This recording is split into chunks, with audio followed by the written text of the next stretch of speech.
सोनम वांगचुक यांच्या आंदोलनाला शहाद्यात जाहीर पाठिंबा, विविध संघटनांचे एकदिवसीय लाक्षणिक उपोषण।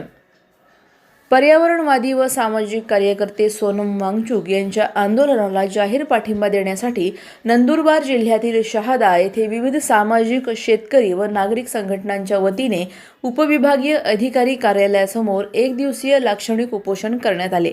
या आंदोलनात मोठ्या संख्येने कार्यकर्ते, पदाधिकारी आणि नागरिक सहभागी झाले होते। उपोषणादरम्यान आंदोलनकर्त्यांनी देशभक्तीपर घोषणा देत आपल्या भावना व्यक्त केल्या। ढोल डफळीच्या तालावर देशभक्तीपर गीते सादर करण्यात आली, त्यामुळे परिसरात देशप्रेम आणि जनजागृतीचे वातावरण निर्माण झाले होते। यावेळी उपस्थितांनी सोनम वांगचुक यांच्या मागण्यांना पाठिंबा दर्शवत पर्यावरण संवर्धन, हिमालयीन प्रदेशाचे संरक्षण आणि जनहिताच्या प्रश्नांवर केंद्र शासनाने सकारात्मक निर्णय घ्यावा अशी मागणी केली। आंदोलन शांततापूर्ण वातावरणात पार पडले। सलाउद्दीन लोहार, नंदुरबार, न्यूज 24।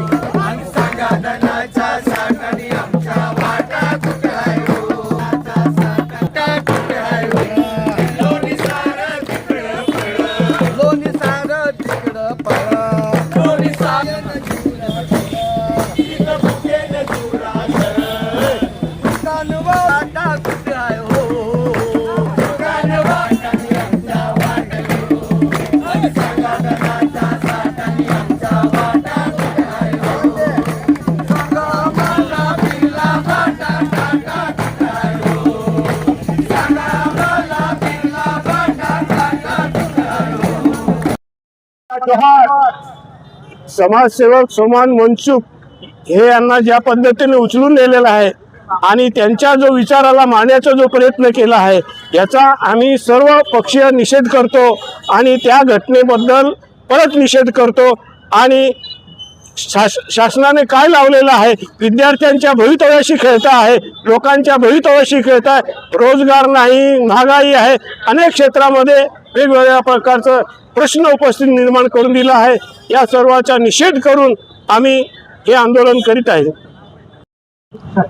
आज जे काही आपल्या देशात घडतंय, शिक्षण मंत्री धर्मेंद्र प्रधान यांनी राजीनामा द्यायला हवा होता, पण आज सरकार काही ऑप्शन घेत नाही। आज आमची तरुण पिढी ही खूप विचार करण्यासारखी आणि त्यांचे भविष्य खूपच खोलांतर जात आहे।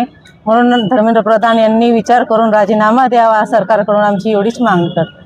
आज आम्ही शहादा येथे एक दिवसाचे उपोषण करण्याला बसलो आहेत की आमच्या सोनम वांगचुक यांना जे आंदोलन केलं आहे, त्यांनी उपोषण केलं आहे, त्यांना थोडा प्रतिसाद मिळावा। आम्ही सगळ्यांनी आज शादेकरांनी एक दिवसाचे उपोषण केलं आहे।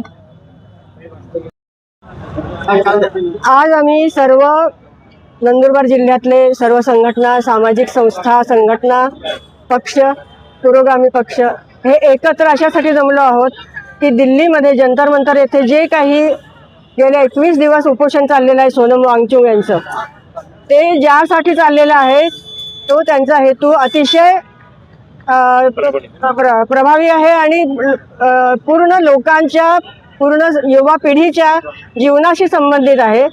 ज्या परीक्षा पेपरफुटीमुळे बाद झाल्या, त्यामुळे हजारो लाखो विद्यार्थ्यांचं जे काही भवितव्य नष्ट करण्याकडे या सरकारचं पाऊल पडलं,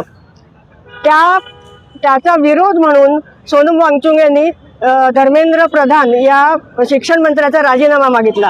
हा राजीनामा देण्याचं टाळतं हे सरकार, हे का टाळतंय माहिती नाही।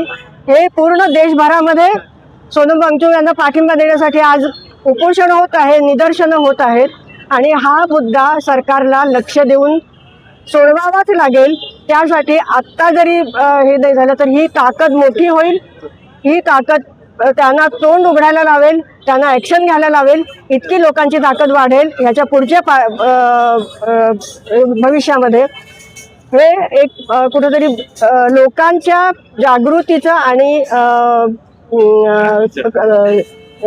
ह्याचं निर्चं जे काही आज दर्शन होत आहे हे अतिशय आशादायी आहे आणि लोक हे सरकारला त्याचा मार्ग दाखवतील, त्यांना धडा देतील की सरकारने लोकांच्या प्रश्नाकडे लक्ष कसं द्यायला पाहिजे, तरुण पिढीला कशा तऱ्हेने पुढे आणायला पाहिजे, त्यांचे जे प्रश्न आहेत त्याच्याकडे संवेदनशीलपणे कसं बघायला पाहिजे, यासाठी सरकारला भाग पाडणं हा उद्देश सोनम वांगचुक यांच्या उपोषणाचाही होता आणि त्याला पाठिंबा देण्यासाठी म्हणून आम्ही जे उपोषण करत आहोत त्याचाही हेतू तोच आहे की युवा पिढीला पुढे त्यांचा विकास करण्यासाठीची संधी जी आहे, ती संधी जी नाकारली गेली ह्या पेपरफुटीच्या सगळ्या घडामोडींमुळे, ती पूर्ण दुरुस्त व्हावी, शिक्षण व्यवस्था सुधारावी, शिक्षण व्यवस्था सक्षम व्हावी. सरकारी शिक्षण व्यवस्था जी आहे ती मोडीत काढलेली आहे सरकारने. 90,000 शाळा बाद केलेल्या आहेत. तर पूर्णपणे सरकारी व्यवस्था जी आहे शिक्षणाची ती पुन्हा व्यवस्थित बांधली जावी, यासाठी म्हणून आमचं आजचं उपोषण आहे. सोनम वांगचुक यांना पाठिंबा आणि शिक्षणाचे प्रश्न जे आहेत त्याच्याबद्दलची चिंता हे याच्या मागे आहे. अशाच घडामोडींचा आढावा घेण्यासाठी आजच आपल्या YouTube चॅनलला सबस्क्राईब करा.